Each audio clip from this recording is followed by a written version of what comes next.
What's up, guys? Brady Figueroa coming at you with a review for the new Paleskin record Euphoric End, released last Friday, June 13th. This was an album that was very exciting for me to listen to. This was a band that was new to me before this record, and it's exciting to me because this is a band that I would love to just classify as a certain metal subgenre that to me so clearly exists but hasn't been clearly defined or established yet, and that is what I'm going to call post-metalcore. The sound of this album just feels so snug along with bands like Loathe and Spiritbox, who take overall metalcore ideas and expand upon them. That's what post-genres do. In the case of this band, much like a band like Spiritbox, they really seem like they enjoy taking those ideas and just adding these layers and layers of soundscapes and just atmosphere to their songs. To the point where if you're like me and you like listening to albums like this on just gorgeous sunny days, if it's a sunset, even better. Just being outside, whether it's on my balcony here or in nature, and just having this stuff just blasting in my headphones. It's one of those albums that just purely from how it sounds and how it's produced will just envelop you in the music itself. Sonically, this record just sounds so full and layered with sound, and it never gets to the point where it's overproduced. That's the key here. There's nothing worse than an album that tries to be emotional and atmospheric but just sounds glossed up and doctored and just overproduced. Whether it's because of things like the instruments or the vocals sounding overly polished, taking away from some of the grit that any type of metal still needs, or unnecessary added studio instruments like strings, choir vocals, stuff like that. This album doesn't have any of that. It's a record that sounds so full just because of the sound that's put into it. Notice how these atmospheric elements that make these songs sound so full, they're not using things like strings or other studio instruments, like I said. It's just sound. Added sound. That's the best way to execute stuff like this without making it sound overproduced. That's something a lot of bands fail at doing. However, to make an album like this great, it needs more than just atmosphere and layers of sound. It's got to have some hooks and things to keep you coming back, memorable ideas. And for the most part, I would say this album does do that. I mean, you got the intro track, which is also the title track, that has just that awesome bounce to it that really keeps you engaged, and it is just genuinely catchy. Absence of You, 2 tracks later, has that really infectious kind of triplet groove that drives the song. Dun dun dun dun dun dun dun dun dun.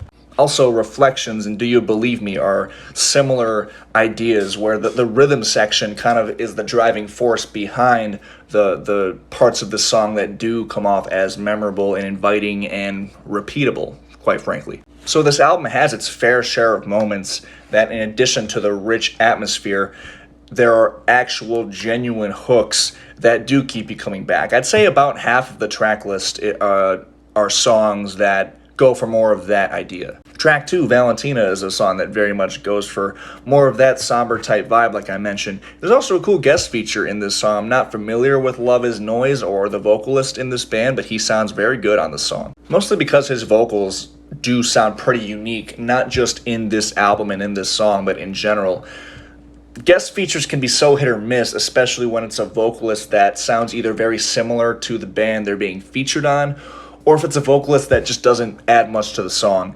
This guest vocalist on this song is not one of those vocalists. He does a great job on this song. There's also Our Love Was Something You Forgot, in parentheses, which is a track that kind of goes for more of a synthy vibe. It almost has an 80s synth pop type vibe to it that I actually really enjoy. It's not one of those musical moments that comes like too much out of left field, but it is somewhat of a new idea that does freshen up the album halfway through the track listing when it comes in. I gotta say, I do like how this album is arranged, kind of going off that note, because it presents some of the most unique ideas and some of the more out of left field moments at the end of the record, which is probably the best spot they could have been. I think some of the tracks near the middle of the record are a group of songs that do kind of present the most monolithic ideas somewhat. They're all still enjoyable tracks, but when you get to songs at the end of the record, like I was saying, it does become more clear in that regard. Like after you get through everything from like Absence of You to Love Me Slow,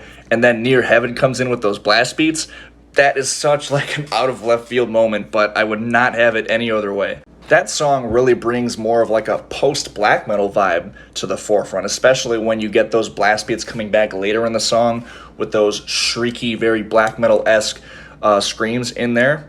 Who could have predicted that at that point in the record? And despite these slight extreme metal influences in this song, it still managed to have this just really effortless and smooth mood shift into pretty much every other part of the song, which is just straight up melodic and serene sounding, which is familiar territory at this point in the record. I think it takes a lot of talent to kind of have those overall similar ideas 2/3 through your album, and then kind of just sprinkle in complete out of left field influences and still have it feel cohesive. And as far as other tracks that do present some very welcome, fresh new ideas, I would very much include the off-time driven Take Me There, as well as the very somber and lighthearted and calm and delicate sounding closing track Rest Forever as songs that do that as well. Take Me There is one of those songs that just sounds so smooth and so comfortable, despite the fact that I believe the entire song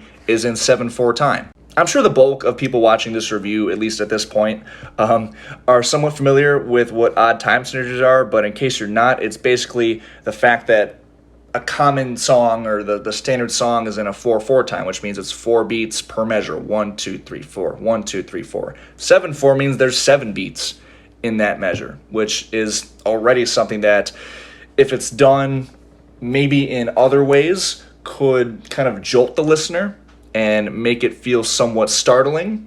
And I always respect when a band can use that in ways that don't feel jolting or startling, and this song is a great example of that. And then Rest Forever is a beautiful closing track. This song is just absolutely haunting. This is one of those tracks that managed to sound mournful and angsty, yet serene and calming at the same time. That's a very difficult balance to strike. Overall, my criticisms for this album are very small, very picky. Probably the biggest one, though, would be that a lot of the lyrical ideas on these songs are a little bit vague. I get the kind of notion of what these songs are about mostly from the title than anything else. And if anything, more from actually how the music sounds and the instruments and again, the kind of soundscape itself than the lyrics themselves. Like, Love Me Slow is a great instance of that. But given that this album places so much of its emphasis on atmosphere and just how the music itself makes you feel and how the vocals are performed in more of an atmospheric manner, it never really becomes that much of an irritating factor. I gave a very similar criticism to that Bury Tomorrow album that dropped about a month ago, but with that record, it was much more of an irritating factor to me, and that's pretty much solely because of the sound that record went for. It was so clearly trying to be one of those albums that had these huge, like, emotional choruses and went for this really emotional feel because of the lyrics. That's the difference here. This album feels like it's trying to, like, tug at your emotions from the music itself. And it also helps that overall this album is a lot less formulaic than that record is. As far as other criticisms, I do think there are some sort of monolithic ideas, especially in that middle chunk of songs like I mentioned earlier.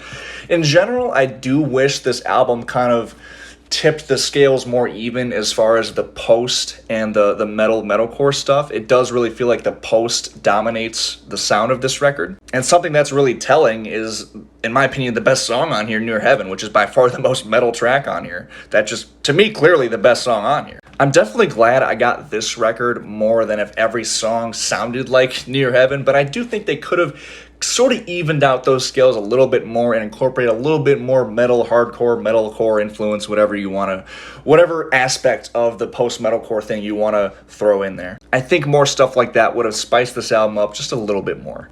And as much as I love the closing track, Rest Forever, like I just mentioned, why is it so short?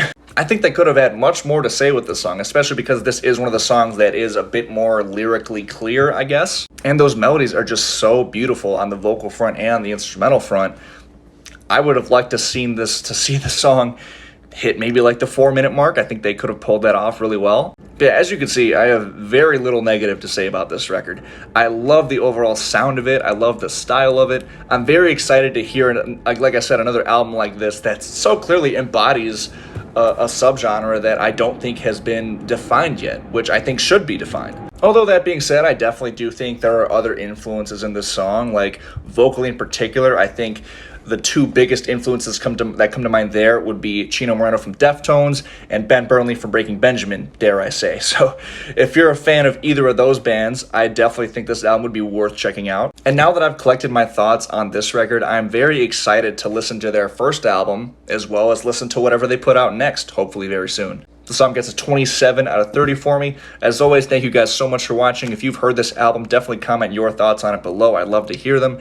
Remember to hit subscribe for more rock and metal-related content and album reviews. Check out the description of the video for my Instagram, Spotify, and Threads links, as well as a link to my original music. I got my first solo album dropping in 2 days now. Once again, thank you guys so much for watching. Until next time, I'll see you guys later. Peace.